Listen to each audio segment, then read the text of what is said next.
welcome to another episode of our live stream, My Journey to the Trinity. Hope you're having a good day. And yes, so, today is, I believe it's the ninth day of the Hajj. You know, for people who go into Saudi Arabia to the Hajj, people who have the money to do it. And the and this is the day when they go to this hill. This hill is called Jabal Arafat. And Arafat is the same as Yasser Arafat's name, and this is Jabal is Arabic. It means hill. Jabal means hill or mountain. So this is the mountain. It's I believe the ninth day of the Hajj, and it's supposedly the most important day of the Hajj. It's a day when they go to pray for forgiveness of sins. So the big deal here is to get your sins forgiven. And so they go through all I believe it's the ninth day. Yeah. I'm going to read about it. We'll read about it together. And so, yeah, and there's a pillar up on top of it, and they go touch it. And it's also believed to be, when Allah sent Adam and Eve down, because Muslims believe that Adam and Eve were up in paradise in heaven, and when they sinned, Allah sent them down to earth. And I think generally the belief is that Adam was dropped somewhere in Bangladesh or Sri Lanka, and he started walking, calling, Eve, Eve. And Eve was dropped somewhere near Mecca. And her journey wasn't as far. But they ended up meeting each other at this place. Adam and Eve, when they were looking for each other, they ended up meeting each other here. And so, and this is also the place where Muhammad preached his last sermon, supposedly. And yeah, let's just look at a little bit about this particular practice, Mount Arafat. Okay, it's called Jabal Arafat. Okay, it's also called Jabal Ar-Rahma, or Mount of Mercy. And it's a hill about 20 kilometers southeast of Mecca, in the province of the same name in Saudi Arabia.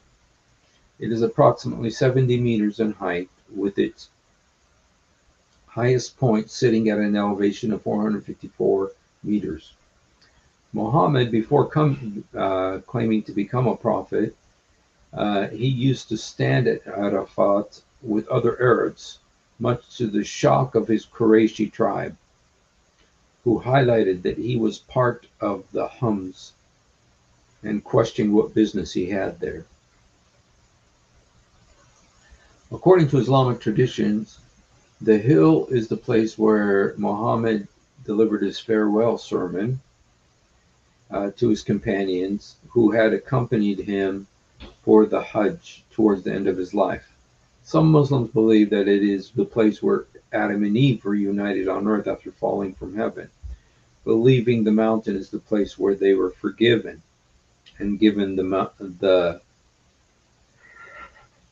excuse me. That's why it's called the Mount of Mercy, because that's where supposedly Adam and Eve's sins were forgiven. Okay, a pillar is erected at the top of the mountain to show this is where the event supposedly happened. It is especially important during Hajj, the ninth day of the Islamic month of Dhul Hajj, also known as the day of Arafah, after the mountain itself, being the day when Hajj pilgrims leave Mina for Arafat.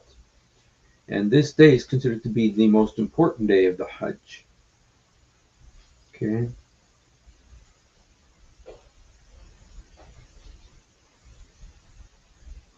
So that's okay. So that's one of the top days of the Hajj. It's the one where they really seek forgiveness for their sins. And yeah, very sad. And if you watch yesterday what happens to women in these places, it's, yes, very sad. I want to look at a couple of hadiths about um, the this mountain. Let me just. I also want to look in the Quran. I don't know if the Quran also says anything about it.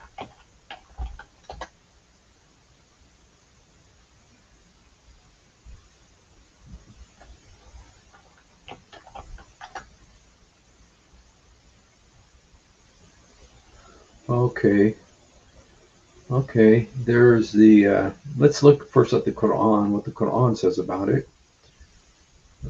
Okay, okay. But it is no offense to seek some bounty from your Lord when you surge down from Arafat. Remember God at the sacred place. By the witnessing day, you witness day of Arafat, the ninth of, okay, um, go forth with the rest of the pilgrims and seek Allah's forgiveness. Surah Al-Baqarah. Um,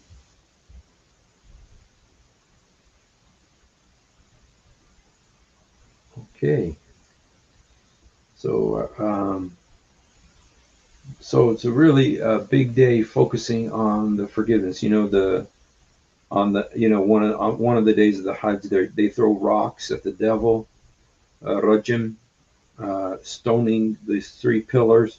There's lots of pillars involved in the Hajj. The Bible talks about pillars, sacred pillars, and they got lots of them. Let me look at this.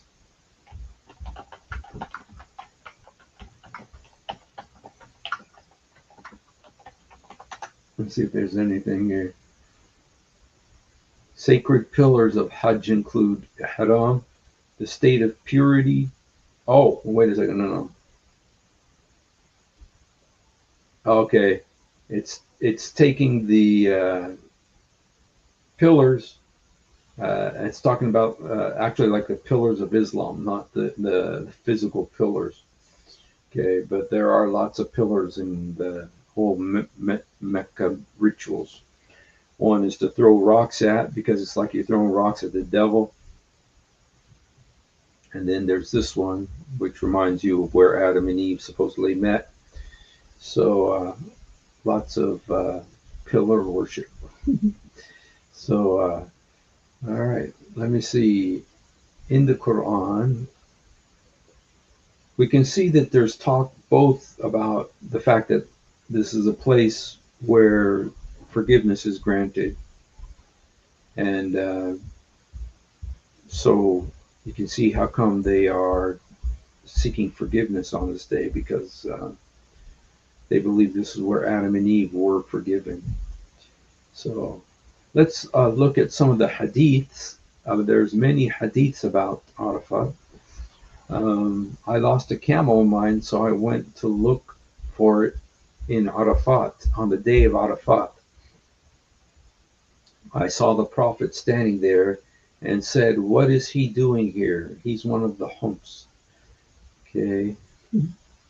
Um, I halted there in Arafat, the whole place of halting.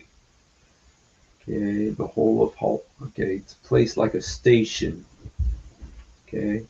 Malik was asked whether the people of Mecca should pray 2 rak'ah at Arafat or 4, and whether the Emir of the Hajj, if he was a Meccan, should pray Dhuhr and Asr with 4 rak'ah or 2, and also how the people of Mecca who were living at Mina should pray. And he said, people of Mecca should pray only 2 rak'ahs, 2 kneelings at Arafah and Mina for as long as they stay there, and should shorten the prayer until they return to Mecca. Okay. Yahya related to me from Malik. Someone who does not stand at Arafah on the night of Muzdalifah before the dawn breaks has missed the Hajj. And someone who stands at Arafah on the night of the Muzdalifah before the dawn breaks has caught the Hajj. Arafah, Arafah.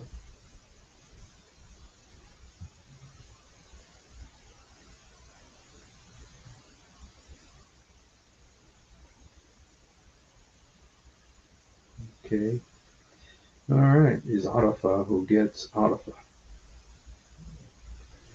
Before I came to stay at Arafah, Ibn Umar.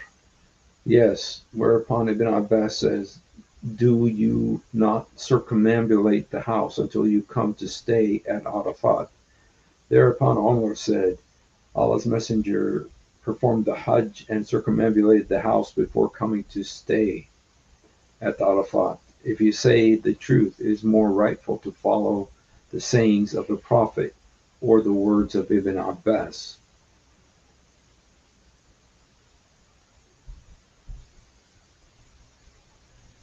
Okay. Nubayt had seen the Prophet in Arafat. So there's apparently a place that Muhammad went to many times. It's about 20 kilometers from Mecca. Um,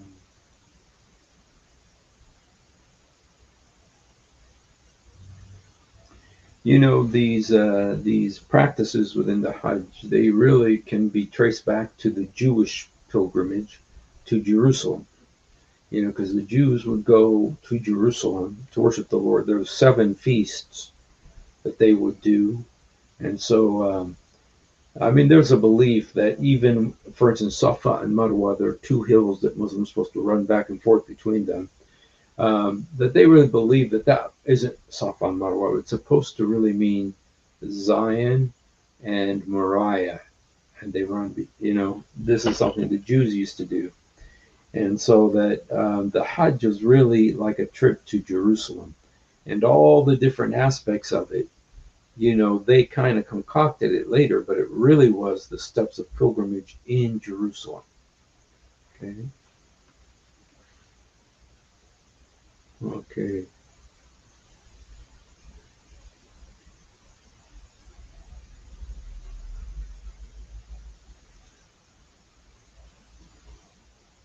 Okay, station. They called El Homs. The rest of Arabs used to station at Arafah. When Islam came, Allah the Most High commanded His Prophet to go to Arafah and station there, then go quickly from it. Okay, so there's a lot of supposed prophetic significance to this in Islam, the Arafah. So I just want to do a little thing about that, but I really also want to do a little thing about Jibreel. I wanted to see a little bit about Jibreel. Um, there's some weird stuff about Jibreel. I know he is not Gabriel, but there's who is he? Who is Jibreel? Uh, uh, Muhammad said, when Allah loves a slave, He calls out Jibreel and says, I love so and so, so love him. So Allah loves this person, so He commands Jibreel also to love him. After that, Jibreel announces to the inhabitants of heaven that Allah loves so and so, so love him. And the inhabitants of heaven, the angels, also love him. Okay. Um,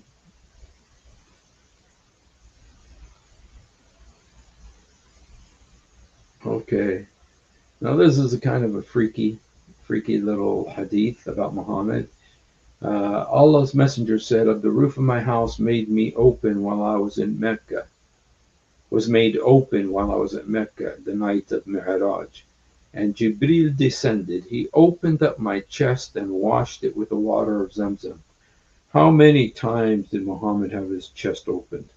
When he was a kid, a couple of angels came and opened his chest, and they took that black thing out. Okay, and here Jibril is washing inside of his chest, and he brought the golden tray full of wisdom and belief, and poured it in my chest, and then closed it. And then he took hold of my hand and ascended to the nearest heaven. Jibril told the gatekeeper of the nearest heaven to open the gate. The gatekeeper said, "Who is it?" "Jibril," he said. "I am Jibril." Okay, so he opened up Muhammad's chest to clean it, and then he took him on this journey. Now, it doesn't talk about Barak here. This is night of Mi'raj. It's Isra u Mi'raj. Isra is the journey from Mecca to the farthest mosque, wherever that is. And the Mi'raj is the trip from the mosque to paradise. That's what it's called, Isra u Mi'raj. Okay, so apparently Jibril came to him and opened up his chest.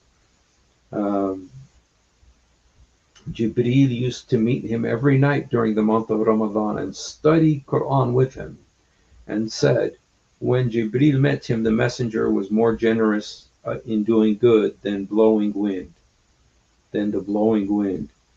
Okay, that's probably idiom.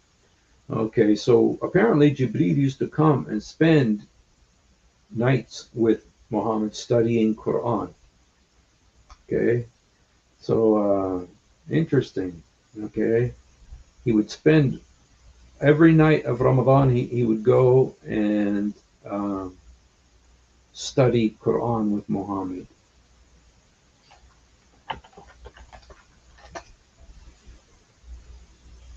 Interesting. Huh? Okay, who is there? Okay, the famous night about the Surah. This is the Surah al-Mi'raj, and Jibreel ascended to the nearest heaven. Okay, who is with you? He said, Muhammad. Then he ascended to the second heaven and requested for opening of the gate. He was asked, who is there? He said, Jibreel. He was asked, who is with you? He said, Muhammad. In the same way, he ascended to the third, fourth, and all the heavens. At all the gates, he was asked, who's there? Okay, so apparently Jibreel, when he took Muhammad, he took him kind of by the hand and led him to all these levels of Jannah. Apparently there are 7 of them. Um, okay, Jibreel used to come and meet him every night and read the Quran to him.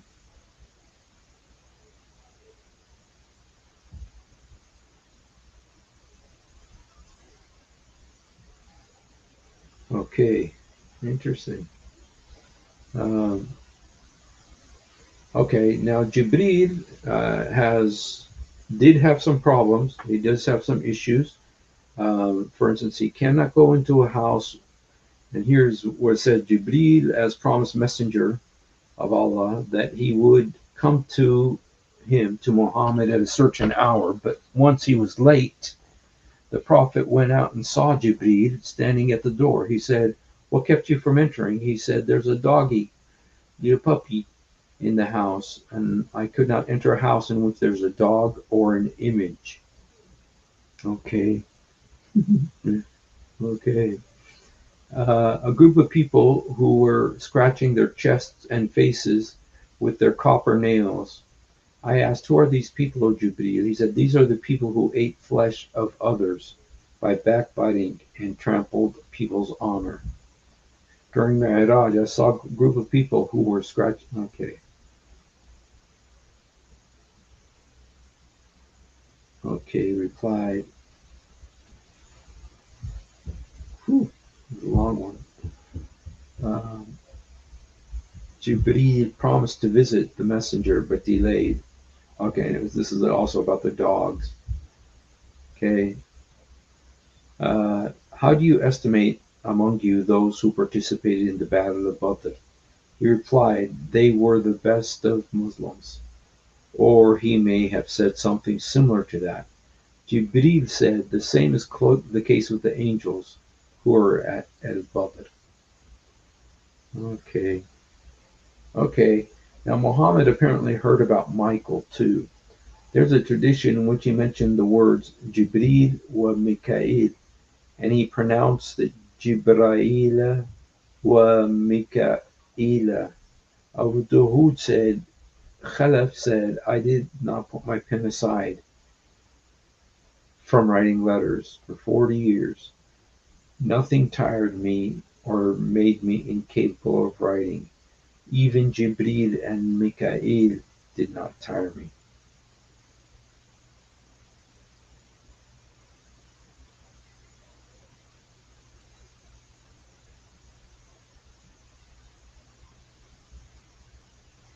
Excuse me, you guys. Sorry.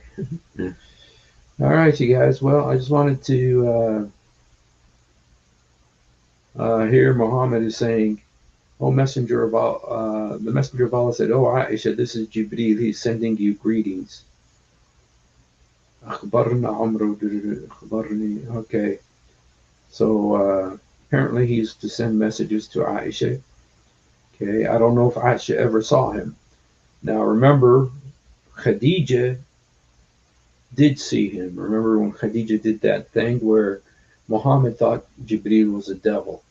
And so he came to Khadija and said, Zamaluni, Zamaluni, which means cover me, cover me.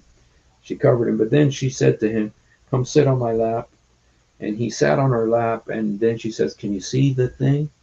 And he says, yeah, I can see him. And then she says, well, and then she said, sit on this thigh. He did. And then she asked, can you see him? He said, yeah, I see him. And then uh, she lifted up her veil. Okay. And the angel supposedly disappeared. And then when he disappeared, Khadija said, see, that's proof that that's an angel, because the angel doesn't want to look at a woman's face, a married woman's face. So that was how she knew that it was an angel. Okay. Uh, when Allah the Exalted speaks, sends revelation, the inhabitants of heaven hear the clanging of a bell from heaven like a chain being dragged across a rock, and they swoon. They continue to remain like that until Jibril comes to them. When he comes, they recover and say, oh, Jibril, what did your Lord say? He said the truth, and they would say the truth, the truth. Okay. Jibril came to me and said, the month is 29 days.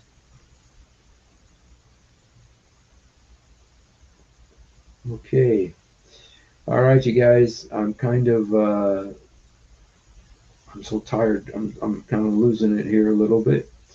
So thank you for spending a few moments with us. And if we have any Muslims here, I'll go ahead and put the invite. If any Muslim wants to come on, is not afraid to, you can tell us about Jibril. Uh, there's also, Jibril is one of the shapeshifters in the Quran. There are many shapeshifters in the Quran, people who turn into somebody else or their appearance changed. Of course, there's a story of Isa when Allah made somebody look like him. Who was made to look like him? We don't know. There's several theories, but he was made to look like Jibreel. One time, Muhammad was with Dahi al-Kalbi, and his wife comes home, and she sees Dahi al-Kalbi at her house. And then Muhammad said, did you see who that was? And she said, no, I don't know. He said, that was Jibreel, but it was Dahi al-Kalbi, his friend. So apparently there was some kind of a weird thing going on there. And let me just look here real quick.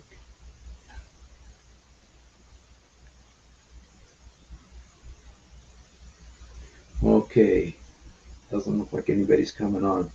All right, you guys. Well, I think I'm going to go ahead and end this early tonight. I'm so tired. I'm kind of going in and out here, and so I think rather than waste your time, have a blessed night. Thank you for coming on. And if you haven't done it, please do it now. Jesus help me. Jesus forgive me. Jesus, come into my heart. Jesus, help me. Jesus, forgive me. Jesus, come into my heart. يسوع ساعدني. يسوع سامحني. يسوع ادخل قلبي. We love you, but much more importantly, he loves you. Thanks.